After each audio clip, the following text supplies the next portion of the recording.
இன்றைய புனிதர் அறிவோம். ஜனவரி 16. புனித ஜோசப் வாஸ்.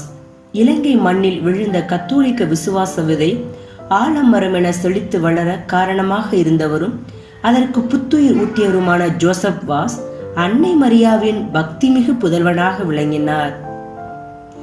டச்சு ஆதிக்கத்தினர் கத்தோலிக்க திருமறையை அடியோடு அழித்தொழிக்க வேண்டும் என்று திட்டம் தீட்டிய சமயத்தில் இலங்கையில் தனது பொற்பாதத்தை பதித்த ஜோசப் வாஸ் கத்தோலிக்க விசுவாசத்தை அழியாது காத்தார்.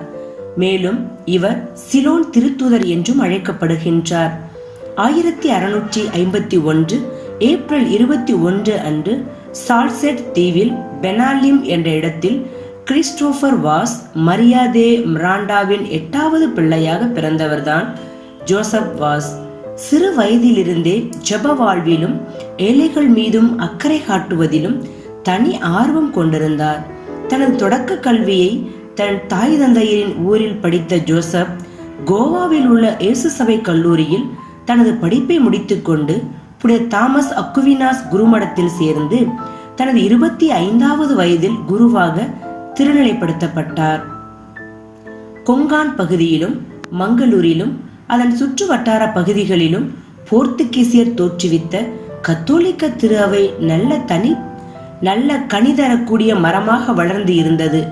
இந்த காலகட்டத்தில் தான் டச்சு நாட்டின் கால்வின் பிரிவினை சபையார் கத்தோலிக்க திருச்சபையை அழிக்க திட்டம் தீட்டிய வேளையில் அவர்கள் மத்தியில் 3 ஆண்டுகள் கடுமையாக உழைத்து கத்தோலிக்கர்களை ஊக்குவித்து அவர்கள் அனைவரையும் திருமறையில் வளர்த்தெடுத்தார்.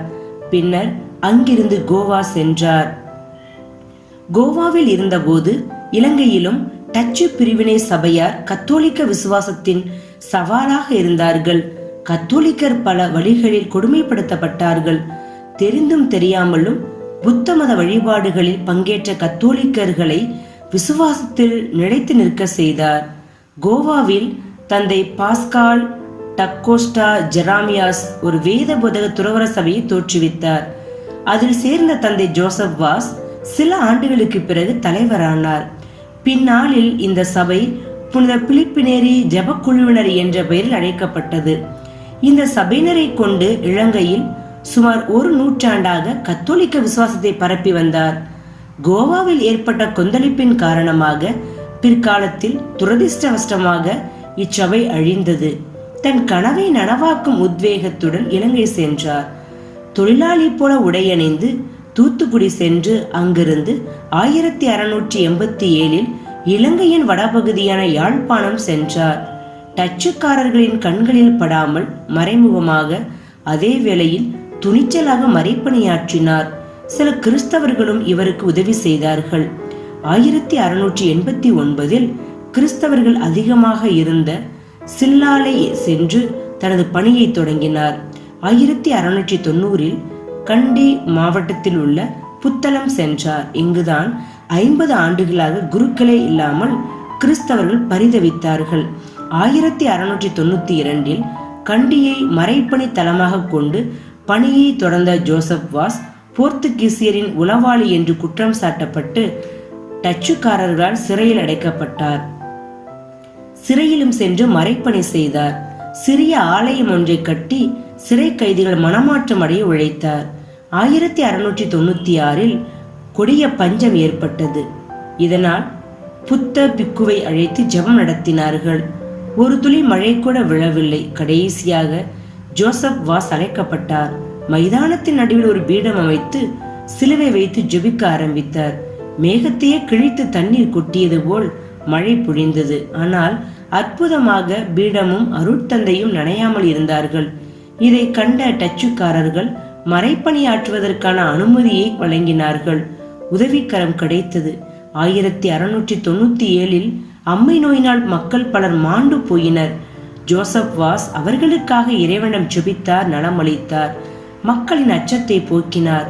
இதை கண்ட கண்டி அரசன் ஜோசப் வாஸ் மற்றும் அவருடைய சக தோழர்களுக்கு முழு சுதந்திரம் கொடுத்தார்.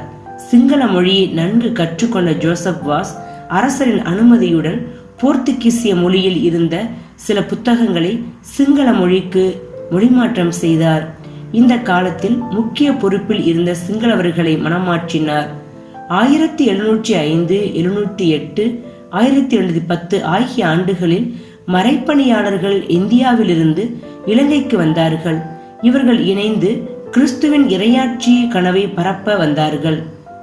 அச்சமயத்தில் ஜோசப் உடல்நலம் குன்றியதால் உடன் இருந்தவர்கள் 9 நாள் ஆன்மீக பயிற்சியை ஆரம்பித்து ஜெபித்தார்கள். 7ஆம் நாளிலே 1711ஆம் ஆண்டு ஜனவரி 16ஆம் நாள் ஜோசப் வாஸ் இறையடி சேர்ந்தார். திருத்தந்தை 2ஆம் யோவான் பவுல் 1995 ஜனவரி 21 இவரை அருளாளர் நிலைக்கு உயர்த்தினார். 2015 ஜனவரி 14ஆம் நாள் திருத்தந்தை பிரான்சிஸ் இவரை புனிதராக அறிவித்தார். புனிதரிடமிருந்து கற்போம். கத்தோலிக்க விசுவாசத்தில் நிலைத்து நிற்போம், வளர்த்தெடுப்போம்.